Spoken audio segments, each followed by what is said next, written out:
Hello everybody, it's Tanya and welcome to today's video. Today's video is going to be my in-depth review of The Dog's Heart by Mikhail Bulgakov. This is my Russian edition. I will put some English copy, picture of the English copy somewhere here, and with no further ado, let's jump right in. I read this short novella last year, but unfortunately I didn't make any video about it, I didn't make any review on it, and this year I reread it with the purpose of making an in-depth, well done, to the best of my ability review. And yeah, I hope you enjoy this video. Let's start.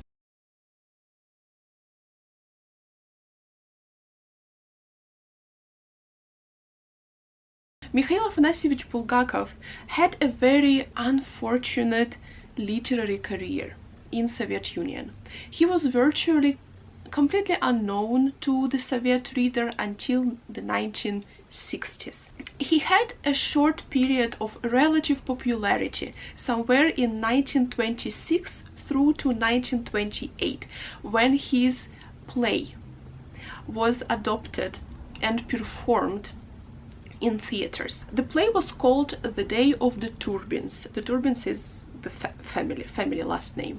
And this play was based on his previous novel, The White Guard, which was dedicated to the events of the revolution, as you might have guessed from the title, The White Guard. The play was staged by a famous Russian theater director, Konstantin Stanislavski, and it was a huge success, but unfortunately it was banned. Already in 1929 it was banned due to the harsh and very severe criticism of the Soviet press.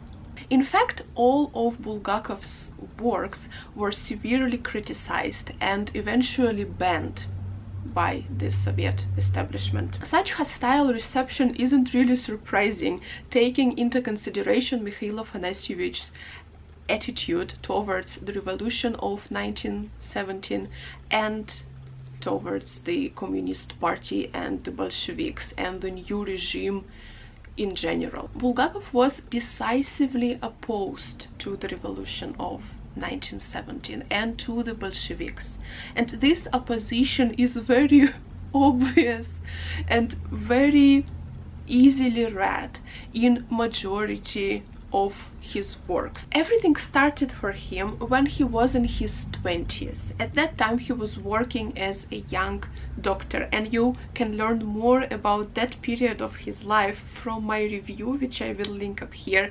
Last year I made a review, or maybe 2 years ago, I made a review on the Notes of a Country Doctor, one of his earliest works, and in that work he talks about his experience as a young country doctor working in Russian countryside with peasants and poor people, and being a young medical professional in pre-revolution Russia. So you can watch that review up here. I will talk also more there about his young life and about his career as a doctor. In this review we will talk already about him as a writer, because in his 20s he was working as a doctor, and of course if you are a doctor, if some war happens or if some military actions happen, you are военно обязанный, bound for military service, or another way, liable for military service. So basically, if something happens, you have to join the army as a doctor and you have to serve in the army as a doctor. So that's what happened to Mikhail Bulgakov. At that time he was in Kiev, and he had to join the army, the White Army. And at that time the White Army was retreating to the south, and he retreated with them, but unfortunately in the south he fell ill with typhus, and it was a severe illness because he was unconscious for a very long time. And when he woke up, the life in the country has completely changed upside down, because now the Red were at power, the country has become a communist regime with the Bolsheviks in the power, so the country has changed drastically. When he gets better, he decides to quit medicine because he realized that it's a very dangerous job in this period of time when you don't really know what is going to happen next in the country. Is the civil war going to continue? Is there going to be a new type of war? So he realizes that it's a very dangerous job, a doctor, and he quits it. And he goes to Moscow to become a writer. And it has been his long-living dream to become a writer. He first tried writing, starting with his medical experiences, with the young country doctor experience, and he realized that he really enjoys it. He realized that he has a lot to say and that he wants to be a writer, so he decides to give it a shot, and he goes to Moscow. In Moscow he becomes a journalist. He starts working in one newspaper, then he joins a different newspaper, but unfortunately he doesn't belong there. He doesn't belong there because the journalists that he was working with, they were young, inspired with this new regime, inspired with these new ideas, young men, also talented. There were very talented writers among those journalists with whom he was working. And they just had a completely different perception of everything that was going on. They were excited about what was to come. They were supporting the new regime. They were happy with what happened. He, however, was not. He belonged to the Russian intelligentsia. His family belonged to the Russian intelligentsia. He was a doctor. And what happened to the country, in his eyes, was a tragedy. In his eyes, this new regime was his personal tragedy, something he couldn't and didn't want to accept. And he completely did not enjoy working in those newspapers. He was writing there because he had to earn some money to live, but of course he did not belong there. And all of his works showed very clearly his attitude towards the revolution and towards the new system in the country. And The Dog's Heart is no exception to that.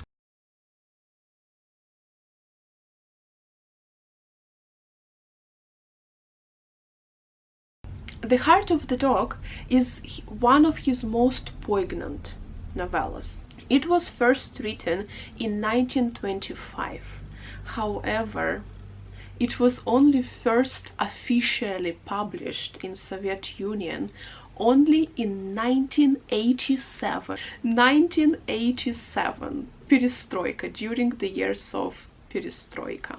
Of course, it existed in unofficial copies. Of course, there were a few copies that were just passed from hands to hands, but it was an illegal novella. It was banned, and only few people could get their hands on it. Novella was banned from the publication by the Glavlit, official censorship and state secret protection organ in the Soviet Union. That is not to say that Bulgakov and editors of literary journals didn't try their best to bring this novella to publication. In fact, they tried very hard. So this is how it all happened. So he wrote it in 1925, and he first read the first part of this novella on a meeting of a very popular literary club in Moscow. He read the first part on March 7th. Unfortunately, among the members of the literary club was one person who was secretly working for the NKVD. And he wrote a denunciation letter on the first part of the novella. So here's what he wrote. Bulgakov decisively hates and despises the whole Soviet system, as well as he denies all of its achievements. Soviet authorities have a faithful, strict and vigilant guard, which is the Glavlit. And if my opinion corresponds to that of the Glavlit, this novella will never see the light of the day.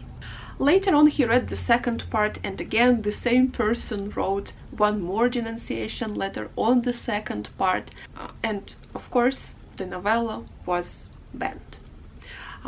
Another well-known Soviet writer, Vikenty Vikentyevich Verisayev, wrote to his friend, another writer or editor. He was one of the participants of the literary club, and he listened to this novella, and he wrote his opinion on it to one of his friends, and that's what he wrote. His humorous stuff is an absolute gem, very promising and characterizing him as a first-class artist.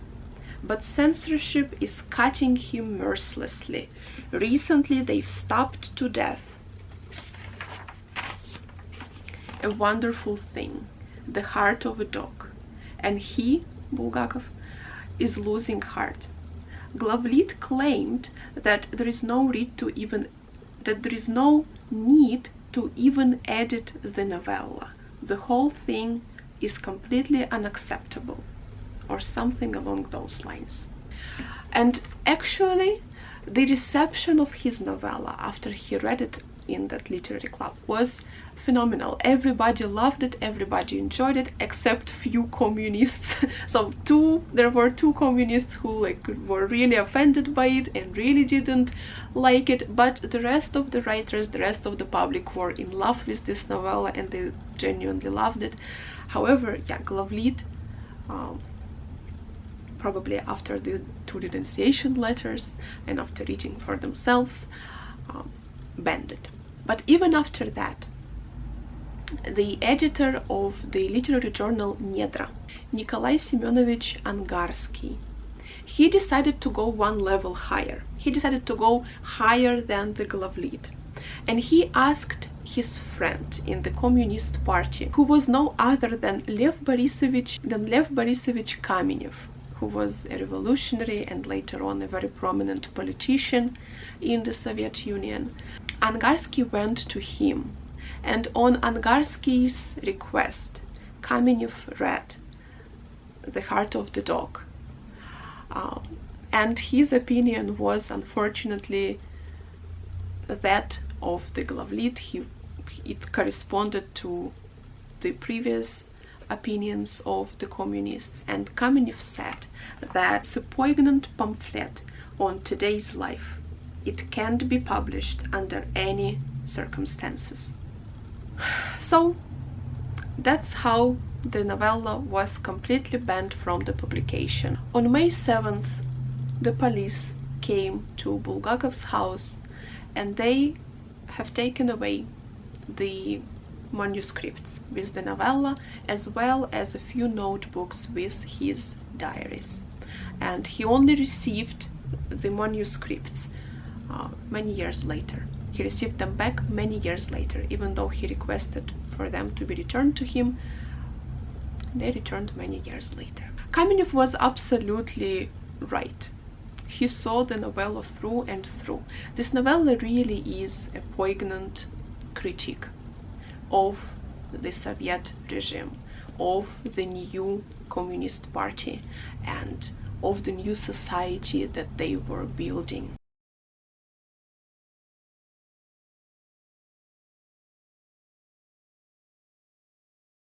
There are two commonly accepted interpretations of this novella. So one of them, lesser spoken about and lesser, I guess, known, is the interpretation that this is a sarcastic novella about the relationships between the highest ranks in the party. So the doctor, the Preobrazhensky, Philip Filipovich Preobrazhensky, is on this one opinion is believed to be Lenin. So Lenin was kind of the prototype for him. And then Sharik, or Sharikov when he became the person, was believed to be Stalin. So Stalin would be the prototype for Sharik. And then each other character would had a prototype in the Communist Party. And it's believed that this interpretation appeared in the late Soviet Union period, already in the 80s, somewhere closer to the 90s. because the relationship in particular between the professor and Sharikov is very similar. Just like Lenin saw Stalin as at first as a promising member of the Communist Party, and he raised him and he gave him many opportunities in the party, just like the professor who basically creates the person out of the dog. And later on the dog turns against the professor and even plans to kill him, just like Stalin turned against Lenin. And there is a version that Stalin poisoned Lenin and that Lenin died on the orders of Stalin. It's a version. So yeah, this is one possible interpretation of this novella, but the interpretation that is mostly commonly used and usually the most accepted one is the follows. The novella is believed to be just a wide, very big, the whole novella is a very big metaphor for everything that was happening in the country, and each character is a metaphor for an agent in the events of that time. So Preobrazhensky being the metaphor for the intelligentsia, Sharik and later on Sharikov being the metaphor for the poor people, for the proletariat, so for the proletarian class, which suddenly received a lot of freedom, suddenly received a lot of power. Schwonder being the metaphor for the Communist Party, the experiment of the professor Preobrazhensky being the revolution, being the metaphor for the revolution. So the whole novella is just one big metaphor. And it challenges the new principles of the society that Communist Party was trying to enforce and was trying to organize. The revolution taught a big number of poor, simple, uneducated, uncultured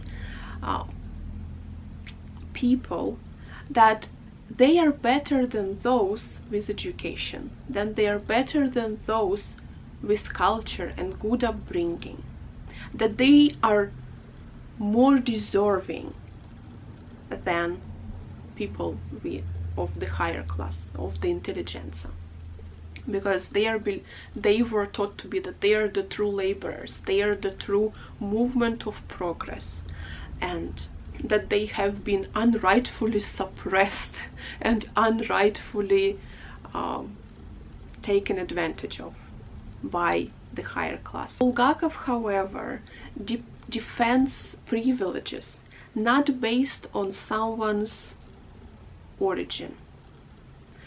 He believes that privileges should be given to people in accordance with their achievements, in accordance with their quality of their work. In that sense, he is close to the ideas of a Russian philosopher Berdyaev, who believed that the principle of equality in a social context is irrelevant. It's unnecessary, that the social truth must be based in the achievements of each individual rather than the idea of the equality in the society. Bulgakov considers himself and other doctors and engineers and professors and priests, the educated people, the higher, the educated class of people, to be the true laborers and to be the true agents of progress.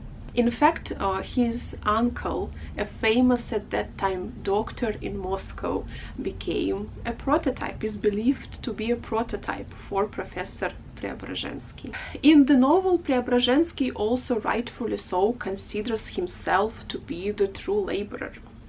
And that's why he understands the moral ground for his rights and for his privileges. And that's why he is very decisively protects his right to have the whole flat. So when the management of the house, this new management of the house comes, of his apartment complex, comes to his flat telling that they're going to bring neighbors to his flat, it was called uplotnение. So uplotnение basically meant that one flat couldn't have just one owner, it would be too much.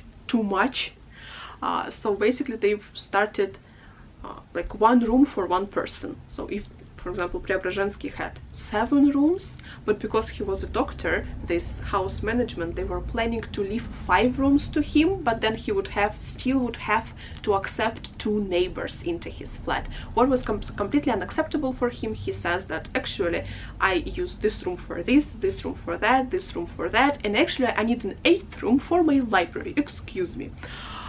Which the management was very unpleased with, because they're like, you're asking too much. He's like, no, I'm not asking too much. He's like, where am I supposed to eat? They're like, in the bedroom. He's like, what kind of person eats in their bedroom? So he makes fun of these new ideas, of this new society that they're proposing to him, kind of to live with less and, you know, kind of organize his life in a more scarce manner, and, you know, accept your patients in your operation room just right where you operate, where you do surgeries. Like, it's okay for them. For him it's unacceptable because there is an order to things. He is a representative of the intelligentsia class, he is a representative of the gentry class, and there is a the life was very orderly. Like, certain things were supposed to be done in certain orders and certain procedures, which very logical and very, like, how would you start accepting your patients in the surgery room? Like, how is this hygienic or anything like that? So they don't understand him, he doesn't understand them, they don't accept each other. But at the same time, he understands his moral ground, because he believes that he is the true laborer, he is the person who actually moves the progress. And the novel also critiques this new policy makers that set one class of people against the other class of people, and creates this confrontation in the society between people when there shouldn't be the confrontation. Bulgakov believes that everybody should be in their place. So Preobrazhensky often expresses Bulgakov's idea, and the idea is that everybody should do their own thing, everybody should do a thing that they're good at. Preobrazhensky says that if I'm a doctor, if I suddenly started singing, what would that be? It would be a complete chaos. I can do surgeries, a singer should sing, a cook should cook. So he is for this very specific organization of the work, not when anybody can do just anything. In this novella he also shows how life has changed and how chaotic it has become. Again, but in words of Preobrazhensky, because Preobrazhensky says that before the revolution, he said, in our apartment there has never been a case, not once, when something was stolen. No one has ever stolen a single pair of shoes. And then he says, after the revolution, suddenly in one day all of our shoes were stolen. How do you explain this? He talks to his student, like, how is that an order? For him it's a sign of chaos. For him it's a sign of disorganization. It shows that the Communist Party is unable to control the process that they themselves have started, that the people that they suddenly, just overnight, gave freedom to and gave power to, these people are not ready for this power. These people are unable to manage and to control even themselves. How are they supposed to manage and control the country? And obviously they cannot, because now constantly something in the house gets broken, constantly something gets stolen, and it's a total chaos. And yeah, Preobrazhensky isn't ready to accept it. Like, he isn't going to accept it. And this novella expresses Bulgakov's verdict to the revolution. Just like I said, the revolution in this sense is linked to the experiment of Professor Preobrazhensky, and just like, and Preobrazhensky being a representative of the intelligentsia, shows the pride of the intelligentsia, shows the high opinion of themselves. They suddenly decided to perform this radical social experiment as the revolution, but now they're unable to control it. It has gotten out of their control, and they don't know what to do with it. They don't know how to organize this process anymore. And just like the result of Professor Preobrazhensky's experiment was ugly, and disorganized and uncontrollable. Sharikov was completely uncontrollable. At some point he even turns against Preobrazhensky and he decides to kill him, just like the experiment of Preobrazhensky. Experiment of the intelligentsia in the form of the revolution was completely unsuccessful and gotten out of the control, and people that they were trying to set free and give more freedom and give more power to, these people have turned against the intelligentsia, and a lot of people had to flee. And if the brightest example, like I guess, of that process was the policy of so-called раскулачивание. Kulak was a rich peasant who had a big house, who had successful produce, who was quite rich in the village. What did the Bolsheviks do? Раскулачивание. They started taking everything from these rich peasants. But what does it mean? What does it mean to be a rich peasant, and what does it mean to be a poor peasant, a poor farmer, let's say? If you are rich, it means that you work hard. It means that you work hard. You know how to produce good vegetables, how to get good meat, how to sell it well. It means that you are a good manager of your estate. It means that you are a good manager of your land. So the intelligent ones, the hard-working ones, suddenly had to give everything they had to the people who didn't know how to manage their land, who couldn't work well, who didn't know how to work. Many of them were just drunkards and they didn't want to work. And suddenly those people had all the power. Suddenly those people, they were taught that they have been oppressed. They were taught that they were taken advantage of, and they turned against other more successful farmers. They turned against the intelligentsia as well. And many representatives of the intelligentsia had to flee, many scientists had to flee, many writers had to flee. Like Bunin, for example. Bunin and his family had to flee to France. And he wasn't alone, many people had to flee at that time. So this to Bulgakov was a sign that the experiment has gotten out of the control of the people who actually started it. And also in this novella, again in words of Preobrazhensky says that Sharikov is actually a more of an enemy to Schwonder than to him. Because if Sharikov turns against Schwonder, and you remember that the Schwonder is a metaphor for the Communist Party. So if Sharikov, meaning the people, turns against Schwonder, nothing will be left of Schwonder.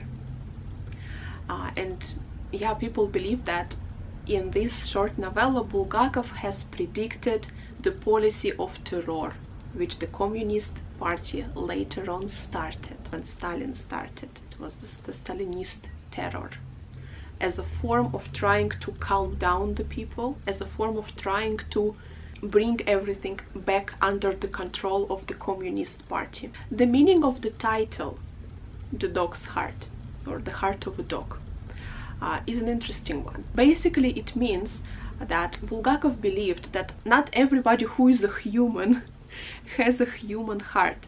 Some people live like animals.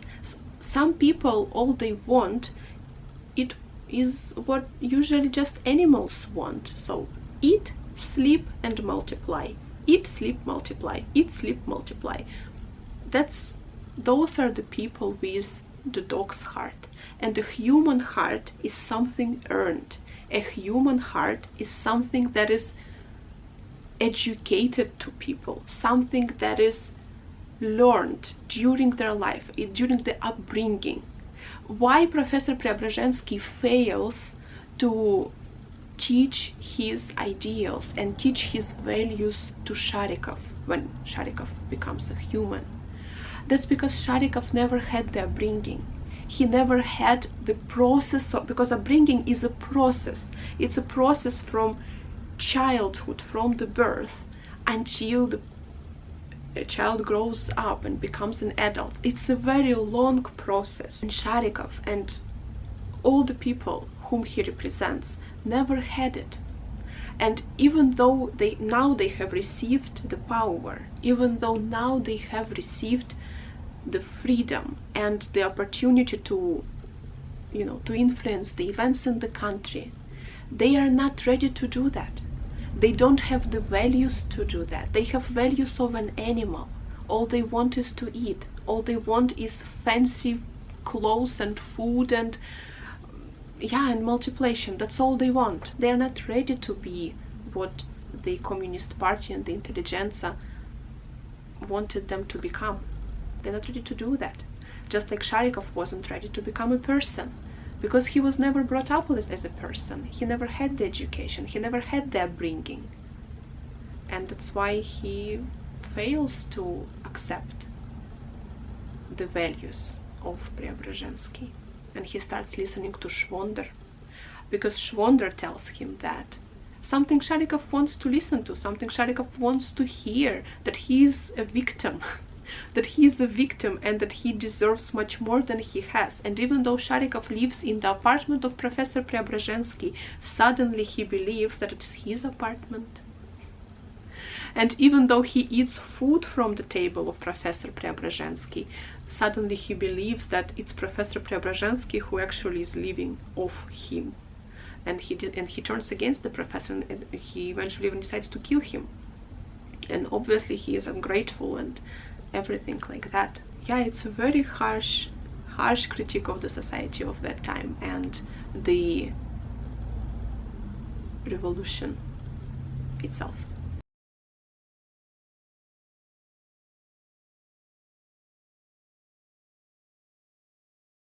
And the last thing I want to talk about in this video are some of the biblical allusions that this novel has. And it has a lot. It is structured as the story of creation in the Bible, and it also has the allusions to the gospel. The first thing that you need to notice is that the events in the novella